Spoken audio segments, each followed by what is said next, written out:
আলহামদুলিল্লাহিল্লাযী জাআলাশ শামসা ওয়াল কমারা বিহুসবান one Nazma wash শাজারা ইয়াসজুদান নাশহাদু আন লা ইলাহা ইল্লাল্লাহু ওয়া নাশহাদু আন্না মুহাম্মাদান আবদুহু ওয়া রাসূলুহু আউযু বিল্লাহি মিনাশ শাইতানির রাজীম বিসমিল্লাহির রহমানির রহিম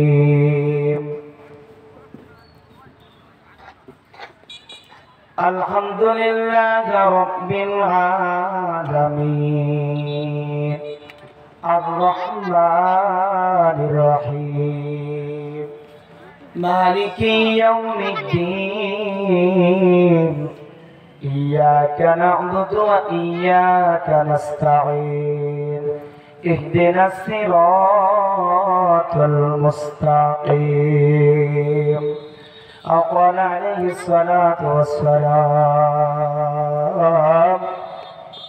إنما القبر روضة من رياض الجنة أو حفرة من حفر النار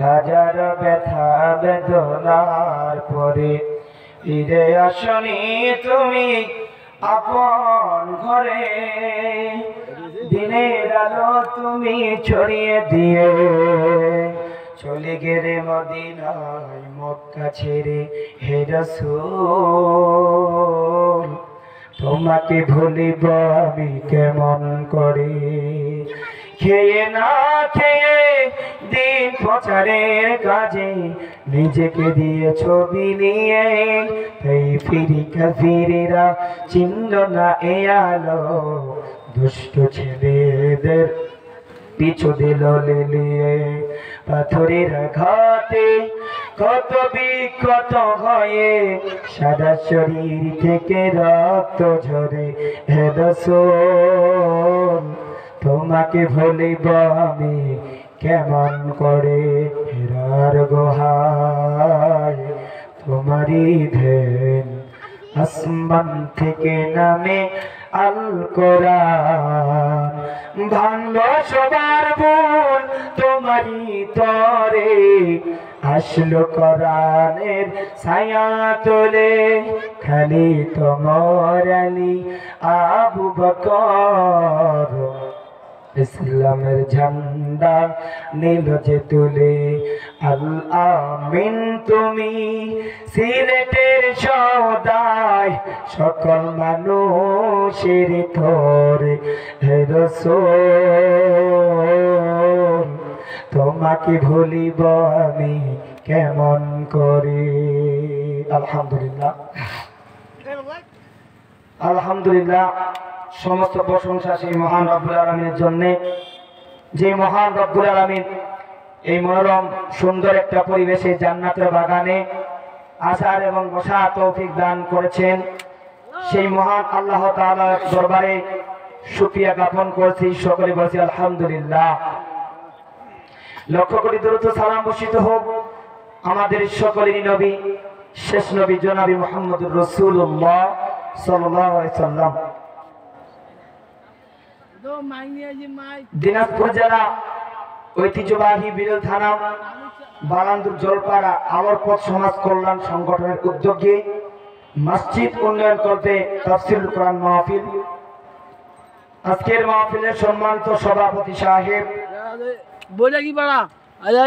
আজকের মাহফিলের সম্মানিত সভাপতি সাহেব ওই সভাপতি কি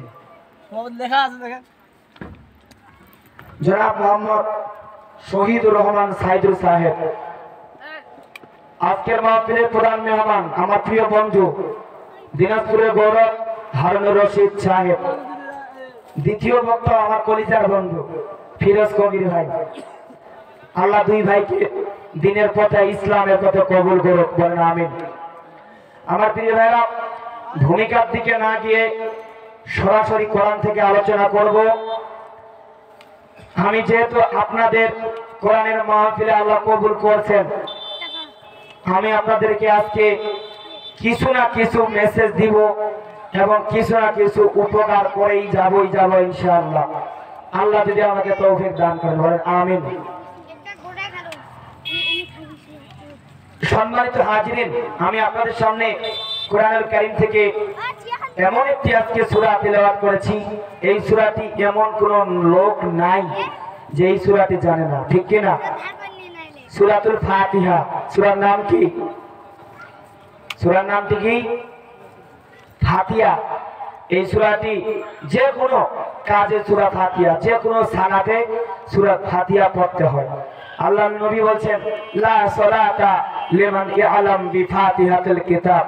যে ব্যক্তি সূরা ফাতিহা পাঠ করলো না, ওই ব্যক্তির সালাত হলো না। সম্মানিত হাজিরিন, আজকে সমাজটা আজকে নষ্ট হয়ে যাচ্ছে। আজকের মানুষ সবাই অন্ধকারের অবস্থা রয়েছে, আলোর পথে কেউ নাই। আজকের সমাজে আমরা সবাই গুনার কাজ করতে বেশি ভালোবাসি, ঠিক কিনা? এই জলপাড়ায় যদি আজকে গানের অনুষ্ঠান হইতো, কিসের অনুষ্ঠান? গানের অনুষ্ঠান। মাশাআল্লাহ, গানের অনুষ্ঠানের দিক দিয়ে বিরল থানায় মনে হয় 1 নাম্বার আছে এই বারান্দ। এই কথা বলেন যুবক ভাইরা, ঠিক কিনা? আমি জানি ভাই, আমিও ছোটবেলা থেকে এখানে আসতাম, এমনকি গান গিয়ে ওই আপনার জলপাড়া থেকে আমি পুরস্কার নিয়ে গেছি। হ্যাঁ, ছোটবেলা থেকে গান গিয়েও আমি পুরস্কার নিয়ে গেছি, আমার এখনো মনে আছে। তো গানের দিক দিয়ে 1 নম্বরে আছে আপনার বারান্দুর এই জলপাড়ায়। এই বছর হয়েছে কি হয়নি আমি জানি না। কি গান হয়েছে?